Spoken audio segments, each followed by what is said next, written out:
우리는 계속해서 지금 이제 요셉에 대한 이야기를 우리가 함께 살펴보고 있습니다. 창세기 37장 1절부터 시작해서 이제 창세기가 끝날 때까지 요셉의 이야기가 계속해서 나옵니다. 여러분, 요셉의 이야기를 살펴보면 사실 그렇게 좋은 이야기는 별로 없는 것 같습니다.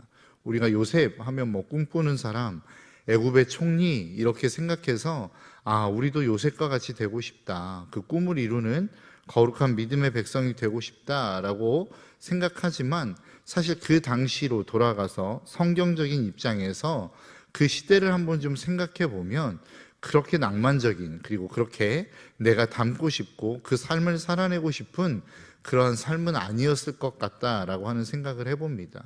왜냐하면 창세기 37장 1절부터 시작해서 17절까지의 말씀을 보면 요셉이 괜찮은 삶을 삽니다. 아버지의 품 안에서 채색 옷을 입고 이쁨을 받는 삶을 살죠.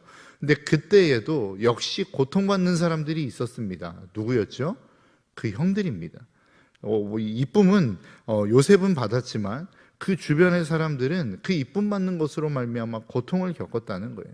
그리고 그 이후에 이뤄지는 요셉의 삶들을 한번 생각해 보십시오.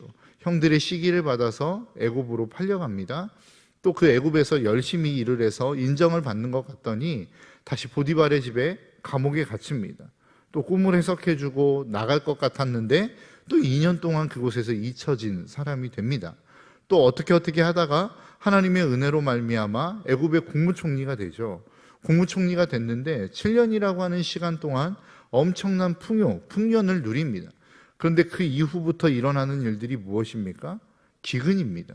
그러니까 많은 사람들이 굶주리죠. 그 기근으로 말미암아 일어나는 일들을 오늘 기록하고 있습니다. 13절, 기근이 더욱 심하여 사방에 먹을 것이 없고 애굽 땅과 가나안 땅이 기근으로 황폐했다라고 말씀합니다. 사람들의 상황은 어떻습니까? 15절, 애굽 백성이 다 요셉에게 와서 이르되 돈이 떨어졌사오니, 그러니까 자기들이 가지고 있는 모든 돈이 떨어졌습니다. 그랬더니 요셉이 뭐라고 합니까? 너희 가축을 내라. 돈이 떨어졌은즉 너희의 가축과 바꾸어 주리라. 그래서 가축을 갖다 냅니다. 양식을 먹습니다. 그런데 그것도 이제 다 떨어지고 났더니 어떤 일이 벌어집니까? 18절 후반절에 돈이 다하였고 우리의 가축대가 주께 돌아갔사오니 주께 낼 것이 아무것도 남지 아니하고 우리의 몸과 우리 토지뿐이라. 그러니까 무슨 이야기입니까?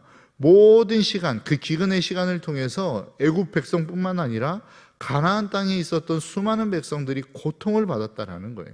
그래서 그들의 돈도 다 낭비하게 되었고 가축도 다 팔아버렸고 그들의 몸과 토지까지도 이제는 바로의 소유가 되었다라고 하는 것이 오늘 본문의 내용 아닙니까? 그렇게 해서 그 모든 과정을 통하여 결국은 이루어진 결론이 무엇입니까? 오늘 본문 24절의 말씀입니다. 추수의 5분의 1을 바로에게 상납하고 5분의 4는 너희가 가져서 토지의 종자로 삼고 너희의 양식으로도 삼고 너희 가족과 어린아이의 양식으로도 삼으라 라고 이야기합니다. 그러니까 모든 것이 다 떠나갔어요. 모든 것을 다 잃어버렸어요. 다 팔아먹었어요. 그리고 난 다음에 그 모든 토지가 바로의 소유가 되고 난 다음에 그 토지를 다시 나누어 주었다.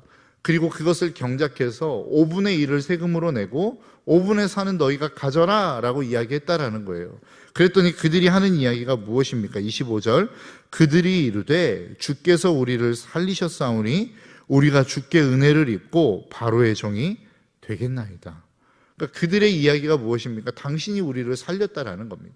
지금 당장의 어떠한 기근에서 이 기근으로 말미암아 얻지 못하는 곡식을 당신이 주었기 때문에 우리를 살렸습니다라고 하는 의미일 수도 있지만, 그때 당시에 그 세를 생각해 보면 이 5분의 1의 세 상납은 말도 안 되는 것이었습니다.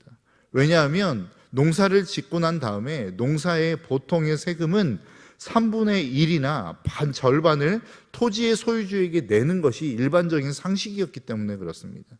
그러니까 본인들이 가져가는 것이 별로 없었어요. 그런데 그 토지를 싹 빼앗기고 난 다음에 얻는 수익이 훨씬 더 많았다라고 지금 오늘 이야기하고 있는 것입니까? 그러니까 그들이 바로에게 모든 소유와 모든 가축과 모든 토지를 다 팔았음에도 불구하고 그들이 도리어 얻는 소유, 그들의 삶은 오히려 더 넉넉해졌다라고 지금 오늘 본문은 이야기하고 있는 것입니다. 여러분, 우리의 삶도 그렇습니다. 우리의 삶을 하나님이 요구하시죠. 우리가 가진 재물을 요구하기도 하시고 우리의 시간을 요구하시고 때로는 우리의 땀과 우리의 눈물을 요구하십니다. 그런데 우리는 우리의 것을 누군가에게, 그것이 하나님이라 할지라도 하나님께 내어드리는 것이 쉽지 않다는 거예요. 왜 그렇습니까? 적어도 이것을 가지고 있어야 우리의 삶이 안정이 보장되어진다라고 생각하기 때문에 그렇습니다. 근데 여러분 한번 생각해 보십시오. 이것을 누군가에게 손에 넘겨주었을 때에 이것이 더 큰 이익으로 우리의 삶에 돌아온다면 여러분, 우리는 이것을 기꺼이 내어줄 수 있지 않겠습니까? 이것을 우리는 투자라고 이야기하는 것입니다. 여러분, 투자했을 때에 더 많은 것이 우리의 삶 가운데 돌아온다면 우리는 기꺼이 투자하죠. 왜 젊은 사람들이, 왜 나이 먹은 사람들이, 오늘날의 많은 사람들이 빚을 내어가며 주식에 투자를 합니까? 왜 부동산에 투자를 합니까? 그것이 더 많은 이익으로 내 삶 가운데 돌아올 거라고 하는 확신이 있으니까 하는 거 아니에요? 여러분, 오늘 본문의 말씀에서 이야기하는 것도 똑같습니다. 우리가 하나님 앞에 우리의 시간을 드려요. 우리의 물질을 드려요. 우리의 삶을 드려요. 그런데 이것이 손해보는 것 같아서 우리는 드리지 못하는 것 아닙니까? 그런데 우리가 하나님 앞에 이것들을 드렸을 때에 더 큰 유익으로 우리의 삶에 돌아올 수만 있다고 한다면 여러분, 우리가 그 하나님 앞에 드리는 것이 뭐가 아깝겠습니까?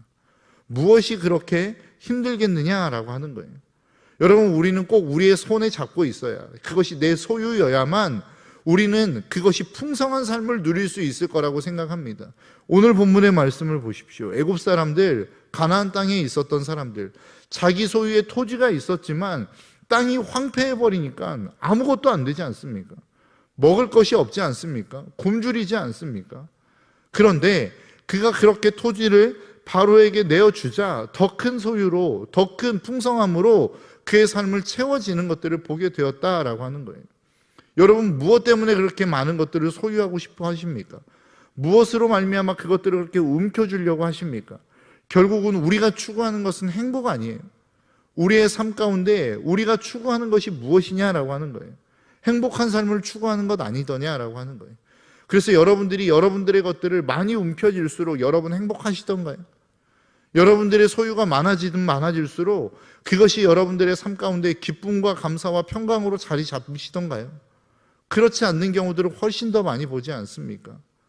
여러분, 그것을 주님 앞에 내어드릴 때에 주님이 우리에게 주시는 기쁨이 훨씬 더 크다면, 우리의 삶 가운데 찾아올 행복이 훨씬 더 커진다고 한다면 여러분, 우리는 기꺼이 주님 앞에 그것을 내어드릴 수 있지 않겠느냐라고 하는 거예요.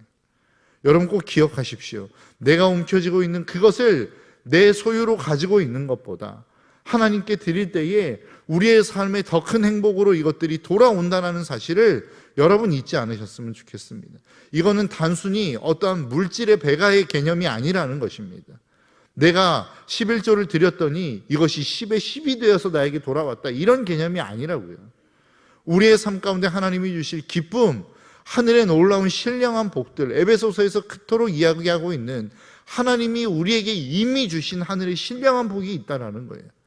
그것을 여러분들 지금 누리고 계십니까? 그것이 여러분들의 것으로 가지고 계시느냐라고 하는 거예요.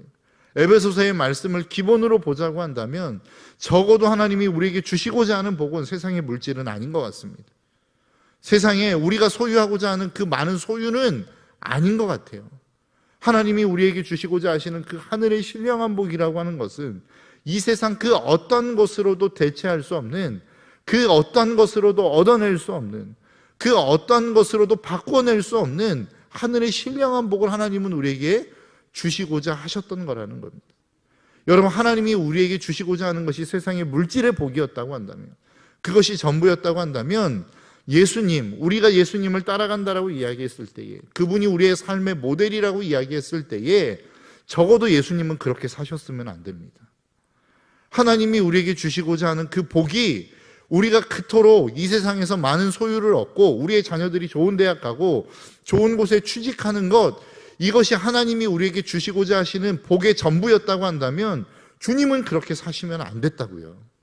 왜냐하면 주님은 이 땅 가운데 머리 둘 곳도 없었다라고 말씀하지 않습니까? 그분은 하찮은 목수의 아들로 태어나지 않았습니까? 그분에게 무슨 명예가 있어요? 그분에게 무슨 권력이 있어요? 그런데 그분이 이 땅을 살아가면서 그 어느 누구보다 당당하셨고, 그 어느 누구보다도 수많은 사람들을 세웠으며, 그 어느 누구보다도 수많은 영혼들을 일으키셨던 분 아니더냐라고 하는 거예요.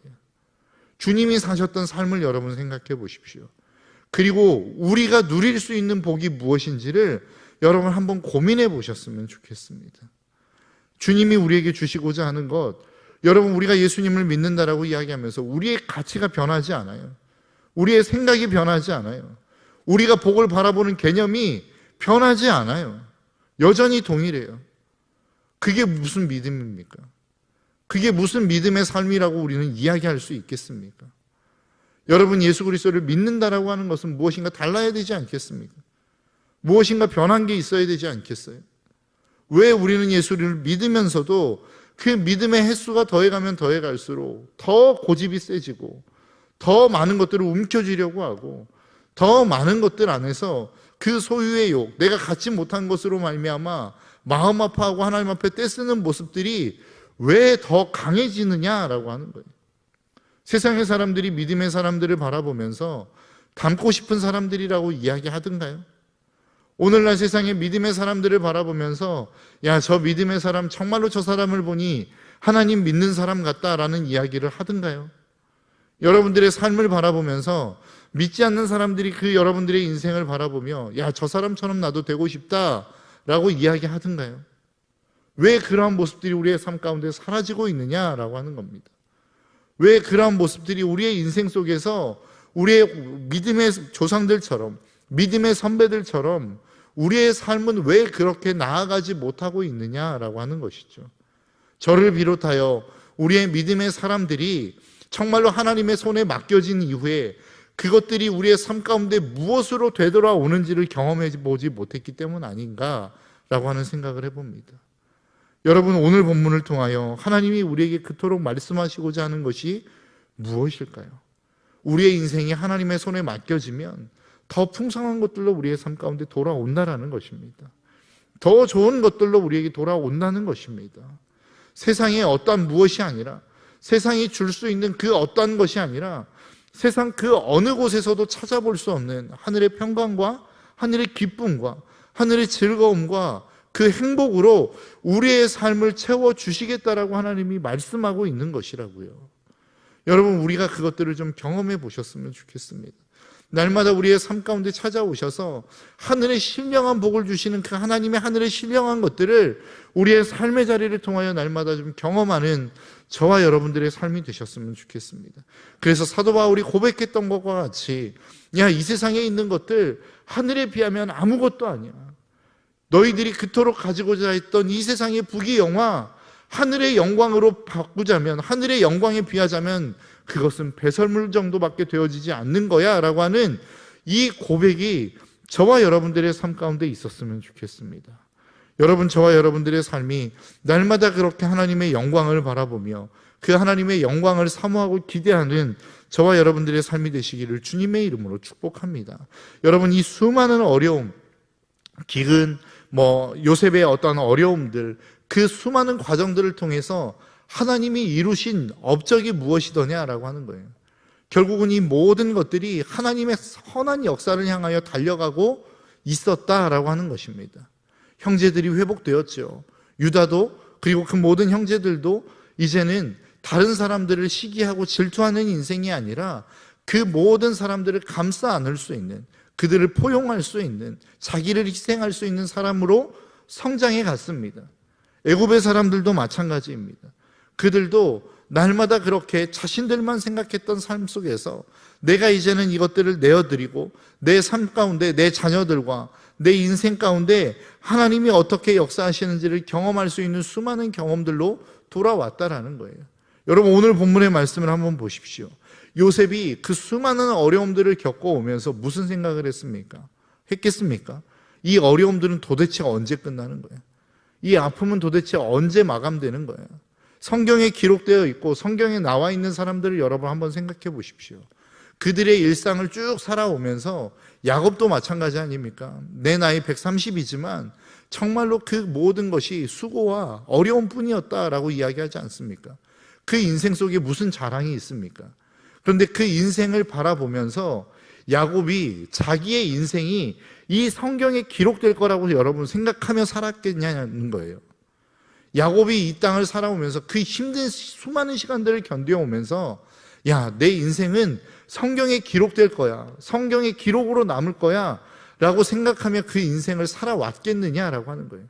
아브라함이 그랬고, 이삭이 그랬고, 그리고 야곱이 그랬고, 오늘 본문에 등장하고 있는 요셉도 자신의 인생이 성경에 기록될 거라고 하는 생각조차 하지 못하고 그 삶을 하루하루 힘겹게 그냥 버텨내는 삶을 살았을 거라는 거예요. 우리의 인생도 마찬가지 아닙니까? 여러분, 우리의 인생을 누가 기억해 줄 거라고 생각하며 사시는 분들 계십니까? 내가 이렇게 힘든 삶을 살아가고 있는데 내 인생을 누군가가 기억해 줄 거야, 누군가가 내 인생을 이렇게 아름답게 기록해 줄 거야 라고 기대하는 마음으로 그 하루하루를 버텨내시는 분들 계세요? 없잖아요. 그런데 하나님이 그 여러분들의 인생을 기록하고 계신다는 거예요. 여러분들의 인생을 하나님이 기억하고 계신다는 거예요. 그래서 여러분들의 하루하루의 삶을 하나님이 써내려 가고 계신다는 겁니다. 여러분들은 힘겹게 버텨내는 삶인 것 같지만, 여러분들의 인생은 하루하루 죽지 못해 사는 인생인 것 같지만, 하나님이 그 인생을 가장 아름다운 기록으로 기록하시겠다라는 거예요. 여러분, 이 사실을 잊지 않으셨으면 좋겠습니다. 우리의 인생은 그러한 것입니다. 우리의 인생이 하나님의 손에 붙들림 바 되어진 순간 여러분들의 인생은 그 하나님의 손 안에서 가장 아름다운 인생으로 기록되어져 가고 있다는 사실을 여러분 잊지 않으셨으면 좋겠어요. 여러분 힘드십니까? 괜찮습니다.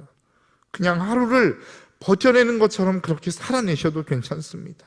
하나님은 가장 아름다운 모습으로 여러분들의 인생을 기록하고 계시기 때문에 그렇습니다.